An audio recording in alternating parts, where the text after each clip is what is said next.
Hello everyone, welcome to another episode of Super Reaction Bros. I'm Christian. I'm Christopher. And on today's episode we have another death battle. This time it's Tracer from Overwatch versus Scout versus Team Fortress 2.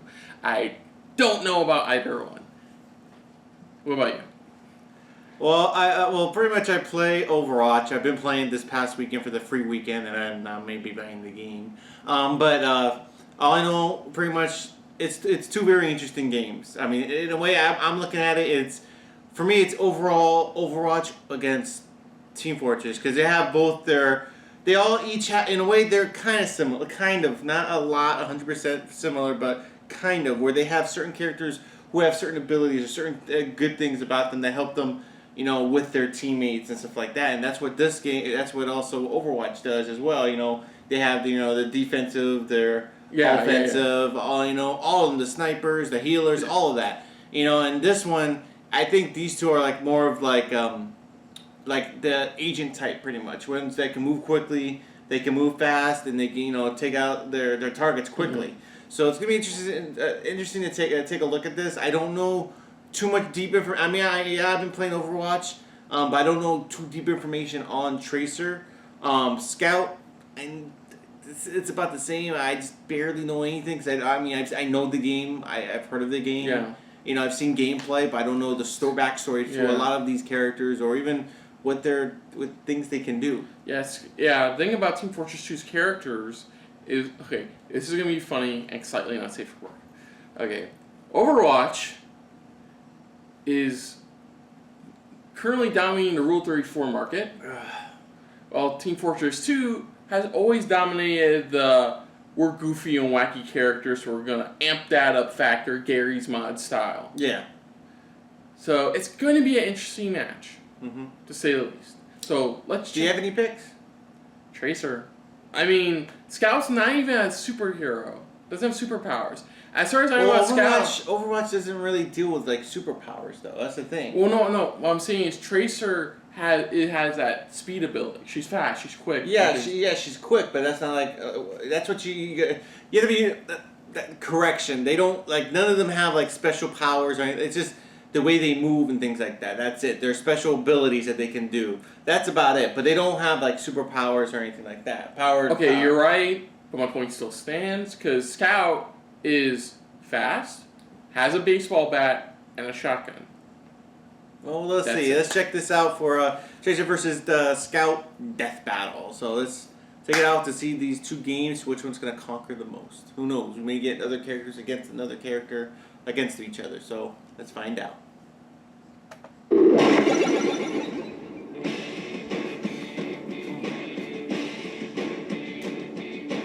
To be the elite, you must surround yourself with the best of the best. Whether you band together to save the world, or just a worthless plot of land. And every good team needs a good hit and runner. Like Tracer, the spunky agent of Overwatch. And the Scout, the Boston-born merc of Team Fortress. He's Wiz and I'm Boomstick. And it's our job to analyze their weapons, armor, and skills to find out who would win a death battle. 30 years from the present, mankind would become careless. Their machine servants rose up to fight for freedom, and so began a worldwide war. But one organization stood between world peace and total chaos. Overwatch, a team consisting of the world's greatest scientists, cyborgs, ninjas, cowboys, and pilots. Including Lena Oxton, codenamed Tracer. The youngest pilot ever inducted into Overwatch's flight program, Tracer is a free-spirited and fearless flying ace, always laughing in the face of danger. After helping to secure world peace, no big deal, right? She was chosen to test a new prototype fighter jet, which could teleport. But then everything went horribly wrong. Instead of teleporting from point A to B, the fighter jet accidentally transported her through time. How do you accidentally create a time machine and put it in a fighter jet? A word to the wise. This is why you use animals before moving to human trials, like I always do. Anyway, Tracer essentially existed as a ghost, uncontrollably phasing in and out of time. It looked like Overwatch's prize pilot would be decommissioned forever. Until her teammate, good friend, and gorilla scientist Winston made a special techno doohickey to keep her locked in the present. This chronal accelerator doesn't just anchor Tracer's time displacement, it also gives her two different ways to manipulate her own time flow. In a near instant, she can zoom approximately 23 feet away. This blink ability is not true teleportation, but instead speeds up time only for Tracer while propelling her in any given direction. What? She can briefly jump herself forward in time, though from an outside view it looks like a blur.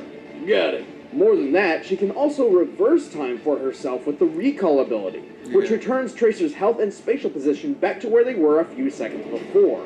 While usually recall only turns back 3 seconds, in some instances she's gone as far back as 15. Well, thank God her weapons aren't as confusing as that shit. She carries dual rapid-fire pulse pistols as her primary pain dispensers. Each can empty 20 rounds in a single second. But what the pulse pistols have in power, they sorely lack in range and accuracy. Good thing she also has her pulse bombs. I'll put it this way, pretty much anybody she sticks this thing to has exactly 2 seconds to make their peace before going to the big capture point in the sky. Tracer maximizes her unique weaponry with hit-and-run tactics, frustrating her enemies and making her very difficult to pin down. Yeah, in addition to blinking and recalling all over the place, she can jump 15 feet in the air. She's disarmed the highly trained and literally cold-blooded assassin Widowmaker, protected the Doomfist Gauntlet from theft, and even once avoided a sniper shot from just 30 feet away. A sniper round usually travels almost 1,800 miles per hour when fired, meaning Tracer had to react within 1/100th of a second. Unfortunately, that bullet found another target. Rest in peace, Robot Gandhi. Although Tracer is a slippery opponent on the battlefield, her chronal accelerator has its limits. If used too many times in succession, it can overheat, forcing Tracer to wait for a recharge. As her pistols are linked to the accelerator, this can sometimes cause them to overload as well. Plus, she's a pilot first, and not exactly a crack shot while on foot. If she doesn't get in close, she's not hitting anything but air. In spite of that, Tracer doesn't let any of it get her down. Wherever there's danger, she'll be there in a blink of an eye with a cocky smile and a barrage of bullets. Wait, whatever happened to that time-warping fighter jet? I don't know. Don't worry, loves. Cavalry's here. She's like, she said the thing! In the year 1850, an extremely wealthy entrepreneur passed away, leaving his family land and business to his 2 sons. But like brothers are prone to do, they ended up fighting over each other's land right off the bat. This went on for decades, and then the brothers began recruiting mercenaries to literally wage war. And that's when things really got out of control. Each hired gun contributed with their own specialized expertise. The sniper killed from afar, the engineer slaughtered with machines, and the heavy mowed people down with the biggest goddamn gun they'd ever seen. What kind of sandwiches were they feeding that guy? But one every man only relied on his cunning, his 2 feet, and a baseball bat. This was the Scout. Born in Boston, Massachusetts in the 1950s, the mercenary only known as Scout was the runt among 7 older brothers.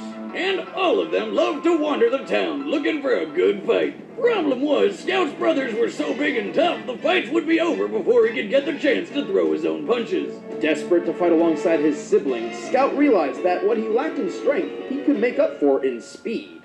So he started running, and running, and running until one day he was fast enough to not only keep up, but get ahead. Speed was his moniker, delivering pain was his game, and somewhere along the way he even learned how to jump off of thin air. Suddenly, the pathetic runt of the pack became the smart-mouthed terror of Boston. Grass grows, birds fly, sun shines, and brother, I hurt people. The only thing he was lacking was discipline, which he could get in the military, but that didn't sound like any fun, so he became a mercenary instead. Scout travels light, relying on a lovely shotgun and a baseball bat. Yes, a baseball bat. This guy is crazy enough to try and take out a rocket launcher-wielding soldier with a pop fly. Which surprisingly works. Opponents are stunned by the size of his balls, both literally and figuratively, leaving them open for Scout to race up and finish them off with his guns. Well, he's got a pistol for pinpoint accuracy. Scout's favorite tools for killing are definitely shotguns. The scattergun is a confusing miracle of shotgun engineering that can somehow hold 6 shots in a double barrel, and is reloaded via divine intervention when you pull its lever. It's like the baby of a shotgun rifle and a revolver. But his most powerful gun is the force of nature. A shotgun that only has 2 shots, but kicks so hard it can boost him even higher into the air. Regardless, a well-placed shot can quickly take down almost any other mercenary. To make the force of nature even more ridiculous, he can strap a can of energy drink called Bonk Atomic Punch to it, which somehow gives him 5 more mid-air jumps. That's right, this guy flies with shotguns. But that's not all that That's Soda pretty has to close. offer. With just a sip of Bonk, Scout becomes totally invincible for 8 seconds. But he can't use any of his guns at that time. Probably due to the shakes. Bonk contains several hundred times the daily recommended sugar intake. An adult male's suggested daily dosage is 25 grams, meaning Bonk contains, at minimum, 11 pounds of sugar. So much I sugar, saw your eyes on that take one. another drink for at least 20 Yeah. seconds. And on top of that, it's radioactive. You gotta have one tough body to handle that stuff. Tough enough to survive the onslaught of 3 rockets at once, or to swing a baseball bat hard enough to send a guy flying 80 feet away. Possibly due to long-term Bonk exposure, but testing is still Holy Scout can shit! defeat foes as strong as Kill the their heavy full in strength. close quarters combat, run 17 miles an hour for long periods of time, the hell's a and bread even monster? kill a bear with nothing but a hot dog suit and Amelia Earhart skeleton. I'm serious. He has a What? knack for avoiding bullets, missiles, and even tentacles from a bread monster, but at the cost of wearing little to no armor, making him a glass cannon. And true to his reckless, unrestrained personality, Scout often runs headfirst into battle, regardless of the risk. But if you want to take down the Scout, you're gonna have to catch him before he catches you. And that means you too, ladies. That's right, Fancy Pants, myself. So why don't you take your little failure, roll it up sideways, and... Okay, crap, I gotta go. Screw you, though. Screw you though. It's gonna be All closer right, than I the thought. bets I are think I'm just set. gonna still Let's go with end this Tracer. debate It's once gonna be very and for close. all. But first, I'm feeling pretty hungry. If only there was some sort of amazing service that sent a box full of food and recipes straight to my door. Commercial. Oh, hey! Commercial. You know how it is. Researching characters and making them fight to the death is time-consuming. I don't have time to go to the store and make my own meals, but I also don't want to doom my existence to fast food sugar addiction. Thankfully, Blue Apron changed all of that. For less than $10 a meal, Blue Apron sends me seasonal recipes with pre-portioned ingredients to make delicious home-cooked meals. Each meal comes with an easy step-by-step recipe which can be prepared in 40 minutes or less. This chicken stir-fry only took about 20. Check out this week's menu and get your first 3 meals free, with free shipping, by going to blueapron.com/battle. See for yourself how good it feels and tastes to create impeccable home-cooked meals with Blue Apron. That's blueapron.com/battle. But right now, it's time for a death battle! Here we go. Ooh, I like the animation style.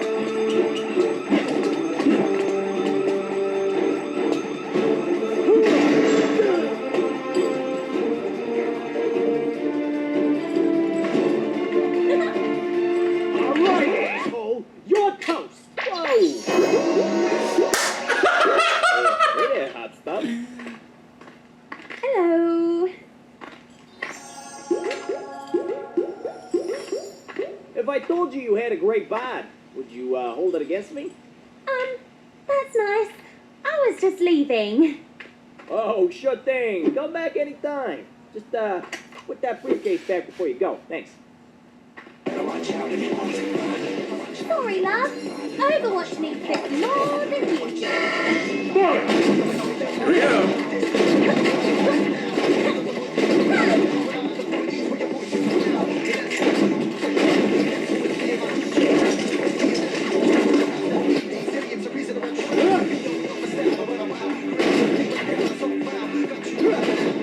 Yo, Foot, how you doing there?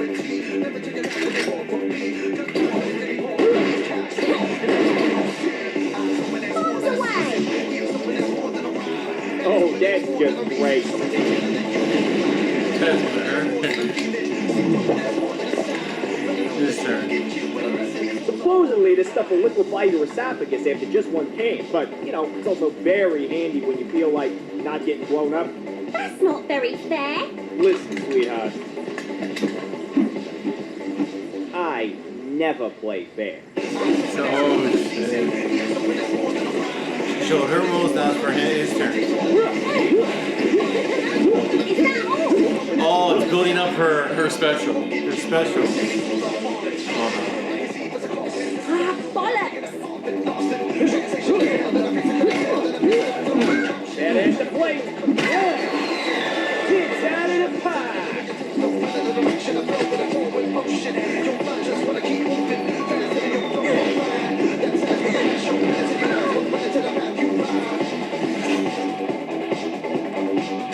All right, Doll.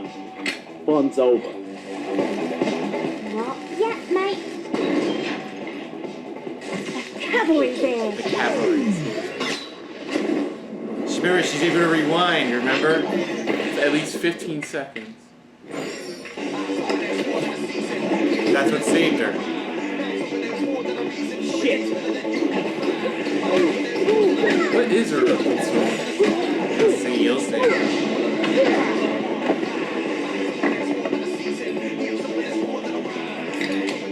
Not this time, Yankee. She sticks you and Oh, then come on, give me a... blew his ass up. Whew. Well, that was fun. Tracy, we called it again. We called it. Yeah! Scout was fast and tough, but Tracer's unique arsenal and evasiveness pulled her ahead. Scout's greatest feat was potentially surviving an assault from 3 rockets at once. However, the rocket's point of impact is never directly shown, and since direct hits from rockets regularly obliterate far tougher mercs, it's unreasonable to assume this was any different. Scout could sprint up to 17 miles an hour for an extended period of time, which is slightly faster than the average human's 15 miles per hour. But Tracer's natural reactive instinct gave her the edge. For example, avoiding that sniper round from 30 feet away means she can react 25 times faster than the vast majority of other human beings. That's what saved her. Which means Tracer could avoid almost anything Scout threw at her. Even when she couldn't, her recall ability not only helped her survive, but effectively ruined any of Scout's elements of surprise. This allowed Tracer plenty of opportunities to take him out. And just like that, Scout was gone, without a trace. The winner is Tracer. Next time on Death Battle. Ken Masters. Hey guys, thanks for watching another episode of Death Battle. I'm Ben, I'm the showrunner. This time around, we're doing this video later. So it's already been confirmed. It's going to be Ken Masters from Street Fighter versus Terry Bogard from Mark of the Wolves / King of Fighters. Cool. Cool. So it's the American-Japanese guy versus the other American-Japanese guy.